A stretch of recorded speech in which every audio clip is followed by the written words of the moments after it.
आज शनिवार का दिन है। आज शनि प्रदोष जीवन को सुख देने वाली, संतान समृद्धि वैभव देने वाली। निवेदन है आपसे,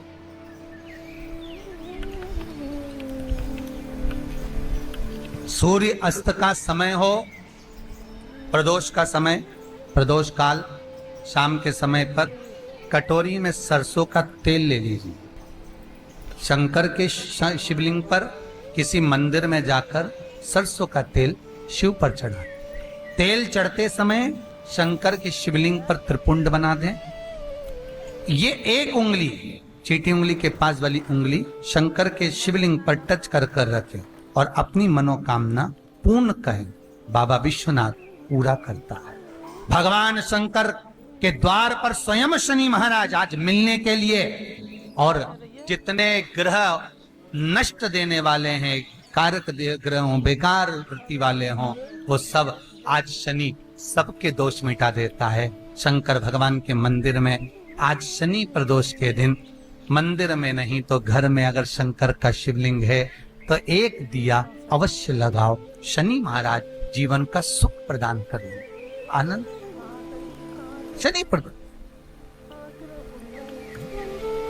मान लो कोई व्यक्ति पैसे खाकर चले गया, नहीं दे रहा है, तो शास्त्र कह रहा है भगवान शंकर के मंदिर में शमी का पत्र, शमी का पत्ता, शमी पत्र, शंकर के मंदिर में काली तिल्ली के साथ में शमी पत्र, शनि प्रदोष सुख का दिन।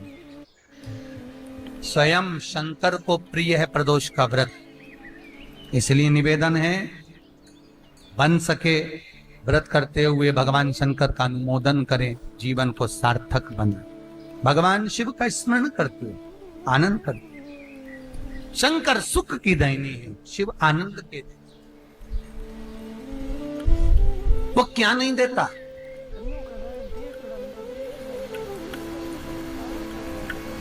क्या नहीं देता?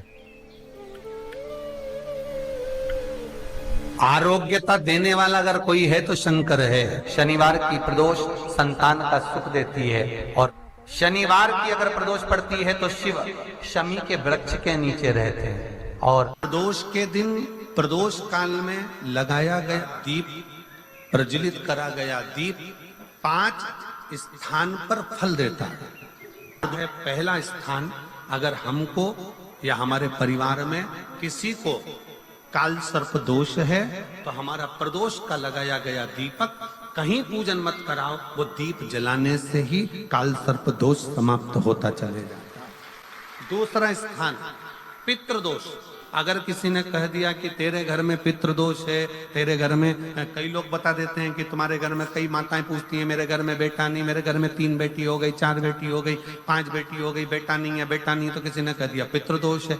अब तुम शंकर जी की पूजन कर रहे हो, शंकर जी पे जल चढ़ा रहे हो, शिव की स्तुति कर रहे हो, तो किसी किसी की यहाँ 3 बेटियों के बाद, 4 बेटियों के बाद, एक माता ने तो लिखा है कि उसके यहाँ 2008 में उसके घर में लड़की ने जन्म लिया था, या 2008 में उसके घर में बच्चे ने जन्म लिया था, लड़की। उसके बाद फिर लड़की ने जन्म लिया, और उसके बाद उसके घर में कोई पुत्र का योग नहीं बना। तब उसने प्रदोष के समय पर शाम को दिया लगाना प्रारंभ करा, और 2008 में बच्ची जन्मी थी, और अब 2024 में उसके घर में लड़के ने जन्म लिया। कि प्रदोष काल का लगाया गया दीपक, प्रदोष काल, प्रदोष के दिन, प्रदोष काल का जो दीपदान होता है वो सरल नहीं होता, वो सहज नहीं होता। 5 स्थान की पूर्ति करता है। पहला स्थान किस चीज के लिए? काल सर्पदोष के लिए। दूसरा पितृदोष, कैसा भी तुम्हें कोई पितृदोष बता दे, कितना भी तुमसे कोई कह दे कि तेरे घर में पितृ का दोष है, तेरे घर में ये दोष है, अगर आप प्रदोष के दिन, प्रदोष काल में, अर्थात सूर्य अस्त के समय के 2:45 तक का जो समय होता है, 2 घंटे के समय का, उसके अंतर्गत अगर आप प्रदोष काल के समय में भगवान शंकर को दीप लगाने के लिए अगर पहुंचे हो तो वो आपको फल देगा ही, पितृदोष का निवारण होगा ही। चाहे तुम कुछ करो चाहे मत करो, वो पितृ की शांति करा दे। दूसरे नंबर पर है पितृदोष। तीसरे नंबर पर है वास्तु दोष। हमारे घर का, अब एक बहुत बहुत सावधानी से श्रवण करने वाला विषय है। वंश की वृद्धि नहीं है।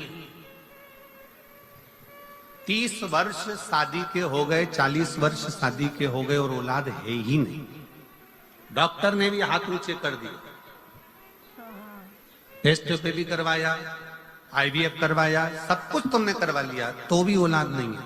तब आखिरी में एक काम चालू करो, प्रदोष का दिन दोनों पति पत्नी व्रत चालू कर दो प्रदोष का, और प्रदोष काल में शाम के समय जाकर एक ही दिए में 2 लंबी बाती जानते हो ना, रुई की लंबी कपास की बाती 2, और दोनों बाती एक ही दिए में रखकर पति पत्नी दोनों उसको प्रज्वलित करना प्रारंभ करें। बाबा संतान देकर ही रहेगा, औलाद आएगी ही। दीप की जो बाती में अंतर आ जाता है, एक गोल बाती में और लंबी बाती में अंतर आता है, बहुत अंतर आता है। पितरों के लिए गोल बाती का प्रयोग बहुत कम होता है महाराज। देवी जी के लिए, माता रानी के लिए, जगत जननी के लिए गोल बाती का प्रयोग बहुत कम होता है महाराज, ध्यान रखिएगा। एक पितर के लिए, एक जगत जननी जगदम्बा दुर्गा भवानी के लिए गोल बाती का प्रयोग कम होता है, लंबी बाती का प्रयोग ज्यादा। क्यों? क्योंकि हमारे घर की कुल देवी और हमारे घर के पितर हमारे वंश की वृद्धि करें, इसलिए लंबी बाती रखी जाती है, जिससे हमारा वंश बहुत लंबा चले, बहुत उन्नति की ओर बढ़े, इसलिए लंबी बाती का प्रयोग किया। शिव महापुराण की कथा कहती है 5 जगह पर हमारा जलाया गया एक दीप जो प्रदोष के दिन प्रदोष काल में लगाया जाता है, 5 जगह पर भारी पड़ता है। पहले नंबर पर जम के बोलते जाओ, काल सर्पदोष। दूसरे नंबर पर पितृदोष। तीसरे नंबर पर घर का वास्तु दोष। हमारे घर में कितना भी वास्तु दोष है, कोई ने कह दिया यहाँ बाथरूम नहीं बनना थी, यहाँ पर शौचालय नहीं बनना था, यहाँ सीढ़ी नहीं बनना थी, वो सीढ़ी वहां बनना थी, ये सीढ़ी वहां बनना थी। तुम पूरा घर तोड़वा के देख लो, उसके बाद में जैसा वास्तु वाले वैसा करा कर देख लो, उसके बाद भी तुमको शांति नहीं मिले तो समझ लेना कि तुम्हारे घर में अब वास्तु दोष तो तुमने दिखाकर समाप्त कर लिया, फिर भी वो समाप्त नहीं हो रहा, तो प्रदोष काल का लगाया गया प्रदोष के समय का दिया आखिरी में वास्तु दोष को भी समाप्त कर देता है और उसमें भी फल प्रदान करता है। काल सर्प दोष, पितृदोष, वास्तु दोष। चौथे नंबर पर 1 रुपया कमाया, 1.25 रुपये खर्च हुआ, पैसा आया गया। ये चौथे नंबर का व्यापार में थोड़े दिन दुकान अच्छी चली, थोड़े दिन बैठ गए, थोड़े दिन काम चला, थोड़े दिन बैठ गए, गाड़ी चली थोड़े दिन फिर बैठ गए, अर्थात हमारी फैक्ट्री थोड़े दिन चली फिर बैठ गए, कहीं ना कहीं तकलीफ, थोड़े दिन खाते थोड़े दिन रोते वाला चल रहा है। तो प्रदोष काल का, प्रदोष के समय का दिया इस दुख को समाप्त कर कर रेगुलर एक जैसी सांझी, एक जैसी लक्ष्मी की वृद्धि करते चले गए प्रदोष काल का। और 5वें नंबर का प्रदोष काल का दिया, प्रदोष समय का दिया 5वें नंबर पर रोग का निवारण का, रोग निवारण।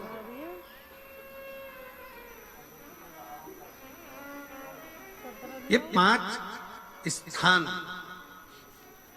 जो बताए गए हैं प्रदोष काल के दिन, प्रदोष के दिन दीप प्रज्वलन के। प्रदोष व्रत का इतना महत्व है महाराज। ये प्रदोष व्रत होता क्या है? प्रदोष व्रत का महत्व क्या है? शिव महापुराण की कथा कहती है शंकर भगवान का प्रदोष का व्रत, अर्थात चंद्रदेव को जो क्षय रोग हो गया, बीमार पड़ गए, शरीर गलकर नीचे गिरने लगा, तब देवर्षि नारद ने भगवान चंद्र को शंकर भगवान के पूजन का विधान बताया। और पूजन करते करते त्रयोदशी तिथि आ गई, जिस त्रयोदशी के दिन चंद्रदेव ने सुबह से शाम तक कुछ नहीं खाया। शाम के समय सूर्य अस्त के पहले चंद्रदेव ने स्नान किया, श्वेत वस्त्र धारण करे, और श्वेत वस्त्र धारण कर कर चंद्रदेव शंकर के शिवलिंग की पूजन करने बैठ गए। शंकर भगवान के शिवलिंग की पूजन जब चंद्रदेव ने करी, हाथ में अक्षत लेकर चंद्रदेव ने शंकर को समर्पित करे, ओम उमापति नमः कहकर जब चंद्रदेव ने शिव को समर्पित करे, भगवान शंकर त्रयोदशी के दिन प्रदोष समय में, प्रदोष काल में प्रकट हो गए और प्रकट होकर बोले, ऐ चंद्र, तुमने आज मेरा अनुरोधन किया है, आज मेरा स्मरण किया है, जाओ आज त्रयोदशी के दिन प्रदोष काल में मैं तुम्हारे शरीर को स्वस्थ करता हूं, तब से ये प्रदोष व्रत प्रारंभ हुआ है महाराज। किसने करा है प्रदोष व्रत? भगवान विष्णु ने करा था। जब घोड़े का मुंह लगा हयग्रीव अवतार, लक्ष्मी जी हंस दी थी तो घोड़े का मुंह भगवान विष्णु का लगा, तब भगवान विष्णु ने प्रदोष व्रत करा था। भगवान विष्णु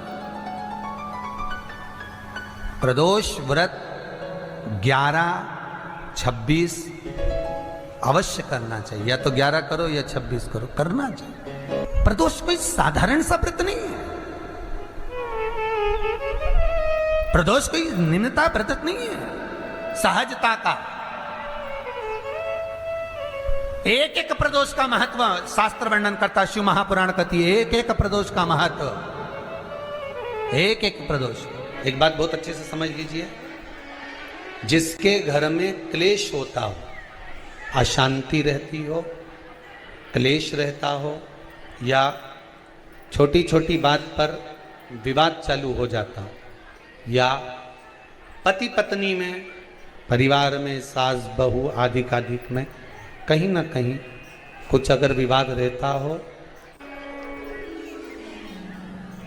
ऐसा बेलपत्री की डंडी रहती है ना, बहुत ध्यान दीजिएगा महाराज। जैसे ये बेलपत्री की जो डंडी होती है, डंडी का जो भाग होता है बेलपत्री की, ऐसा बेलपत्री की 7 भाग ले लो, मतलब बेलपत्री 7 ले लीजिए। 7 बेलपत्र लेकर कच्चा जो सूत होता है ना, कच्चा सूत जो जानते हो पेड़ पौधे में माता लपेटती हैं, धागा जो होता है ना सफेद कलर का कच्चा धागा, जो बड़ में, पीपल में और आंवला आदि में लपेटा जाता है, कच्चा सूत, उसको शंकर भगवान और माता पार्वती का स्मरण कर कर नंदी के, जो नंदी होता है, नंदी के राइट भाग में, नंदी का एक पांव ऊंचा होता है, आपने देखा होगा आगे का पांव ऊंचा होता है, बैठते समय नंदी का एक पांव ऊंचा, एक पांव नीचे की हो जाता है। तो नंदी का जहां पांव ऊंचा है, उस ऊंचे पांव के पास में बैठना है। कच्चे सूत पर उस बेलपत्री के जो 7 गुच्छ हैं, 7 जो बेलपत्री के भाग हैं, 7 बेलपत्री हैं, उसको अपना नाम गोत्र स्मरण कर कर उस कच्चे सूत को लपेटना है महाराज। लाल कलर का चंदन उस बेलपत्री के पत्ते में जो अग्रभाग होता है, सबसे आगे का भाग, 7 में लाल चंदन लगाना है महाराज। उस चंदन को लगाकर आप प्रदोष के दिन, प्रदोष काल में शंकर भगवान को समर्पित अगर करते हैं, तो जिस घर का गोत्र बोला है उस घर में कभी क्लेश नहीं हो सकता, उस शांति का अनुभव कर, उसमें क्लेश नहीं हो सकता। एक धागा होता है पक्का धागा, एक धागा होता है कच्चा धागा। बहुत ध्यान दीजिएगा महाराज, पक्के धागे से नहीं लपेटना सफेद, कच्चा जो धागा पीपल में, बड़ में या आंवला आदि में जो हम लोग लपेटते हैं पूजन करते समय, वो कच्चा धागा। और एक बात और आपको कहने, ध्यान दीजिएगा,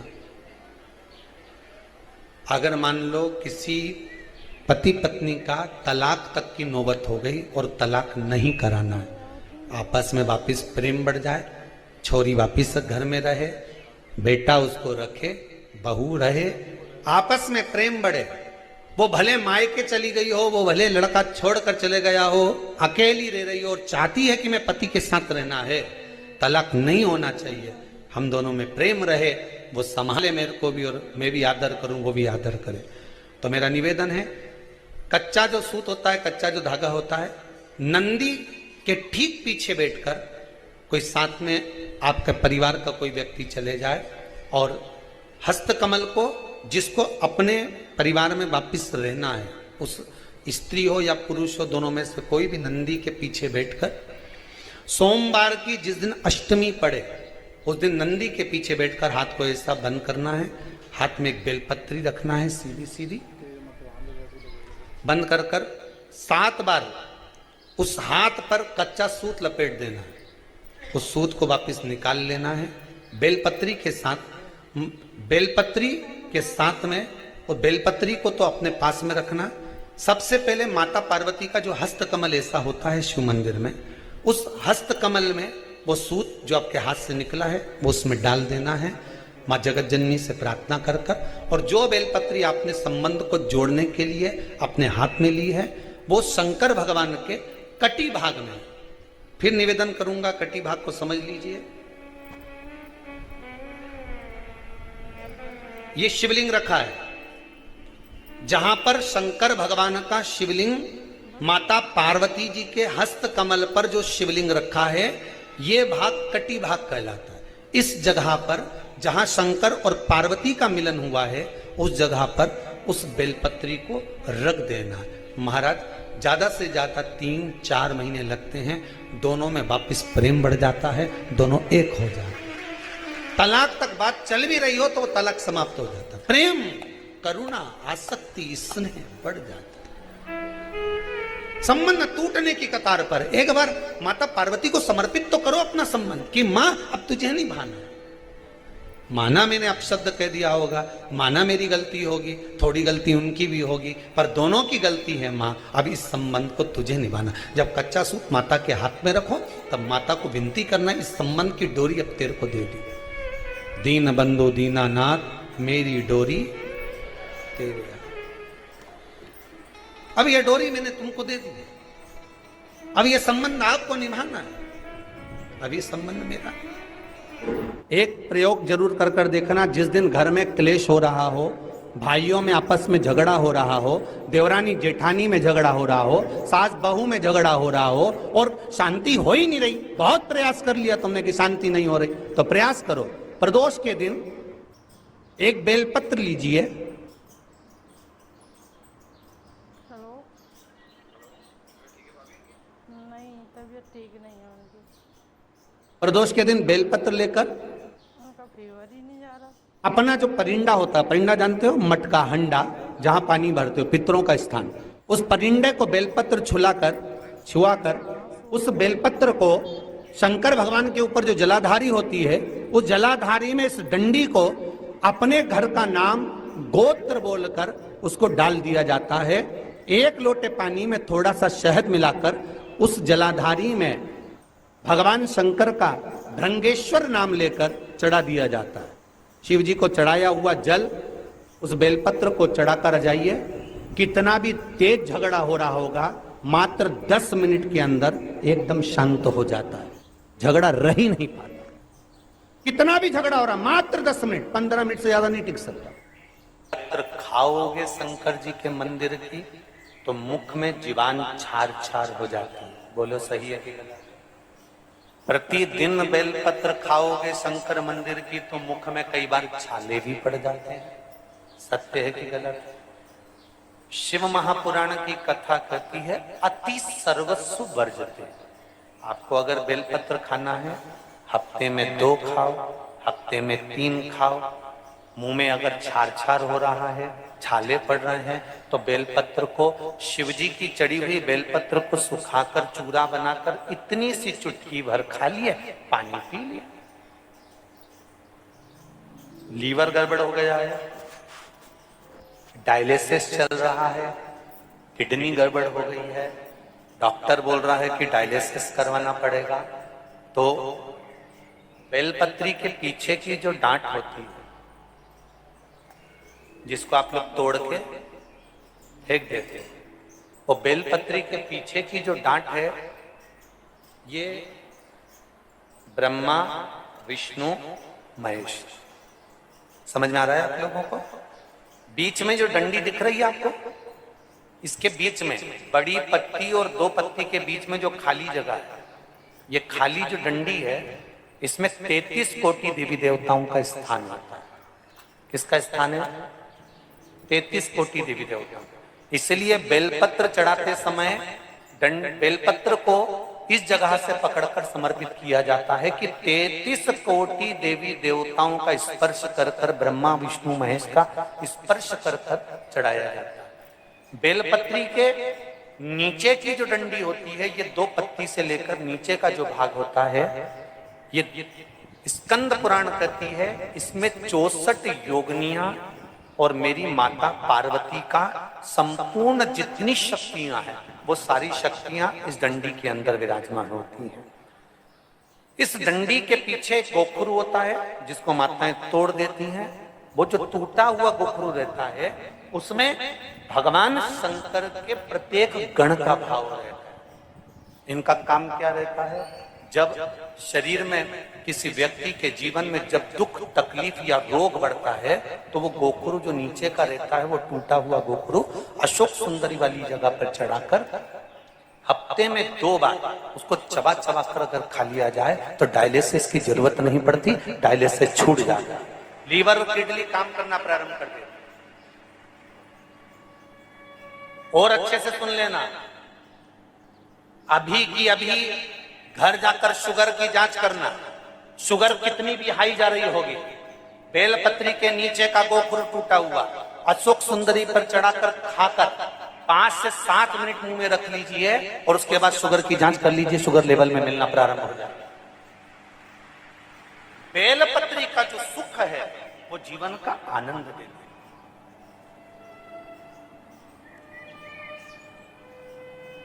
साधारण नहीं है बेलपत्र।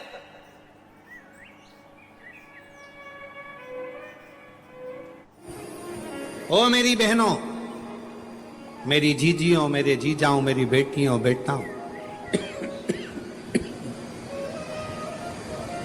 तुम्हारे नजदीक में अगर शंकर का मंदिर हो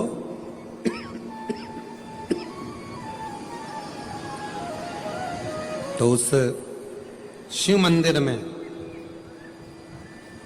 सोमवार के दिन, प्रदोष के दिन यदि कुछ लोग एकत्रित होते हों, भजन करते हो, कीर्तन करते हो, कुछ नहीं तो अपने घर से 1 बाल्टी में पानी भरकर उनको पिला कर आ जाया करो। पानी नहीं हो तो थोड़ी खड़ी शक्कर ले जाया करो, थोड़ा गुड़ ले गए, उनका मुख झूठा करा दिया करो। क्यों? क्योंकि शिव भक्त के शरीर की हड्डी का स्पर्श भी राक्षस को हो गया, वो तर गया। अगर कोई शंकर का भक्त है और उसका मुख हमने झूठा करा दिया तो हमारे घर के भंडारे कभी खाली नहीं होते, भरे भरे। करना क्या है?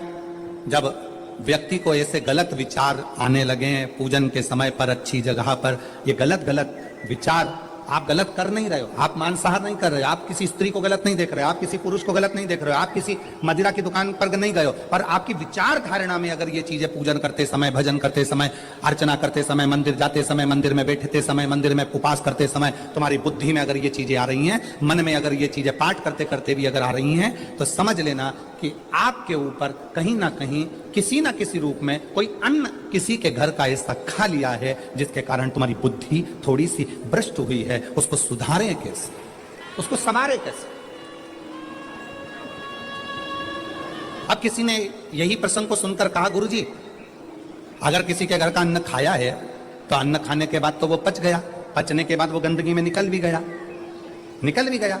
अब तो वो विचार आना बंद हो जाना चाहिए। अब तो 1 साल हो गया, 2 साल हो गया, 1.5 साल हो गया, 6 महीना हो गया, तो भी वही विचार आ रहा है। तो हमारा निवेदन है, भोजन करने के बाद भोजन पच जाता है, भोजन करने के बाद भोजन समाप्त भी हो जाता है, पर उस भोजन से जो रक्त की 4 बूंदें बनती हैं, वो इस शरीर में दिन रात तुम्हारे मरते दम तक दौड़ती रहती है। शरीर में वो रक्त की बूंद चलती रहती है। इसलिए विचार 1 साल, 2 साल, 4 साल, 6 साल, 15 साल ऐसे चलते रहते हैं।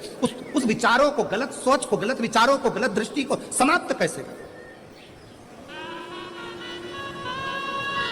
मेरी जीजियों, मेरे जीजाओं, मेरी बेटियों, बेटाओं, मेरी माताओं, मेरे भाई, मेरे बांधव, अपने को भी अगर गलत विचार आते हो, पूजन के समय पर पाठ करते करते गलत जगह पर अपना मन जा रहा हो, तो 5 प्रदोष 1 कटोरी में 1 चम्मच घी, गाय का, देसी गाय का 1 चम्मच घी, 1 चम्मच भी ना हो तो आधी चम्मच घी, आधी चम्मच भी अगर घर में ना हो तो 2 बूंद घी, 2 बूंद भी ना हो तो देसी गाय का 1 बूंद घी अपनी हथेली में मध्य में लगाकर, जो शंकर भगवान का,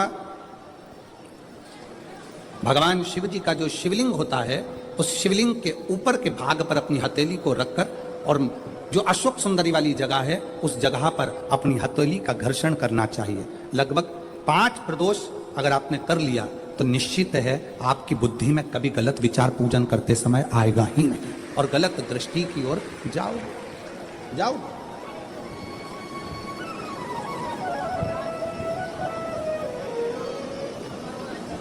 वेद लक्षणा गाय, देसी गौ माता का घृत जीवन को एक आनंदता देता है, आनंद।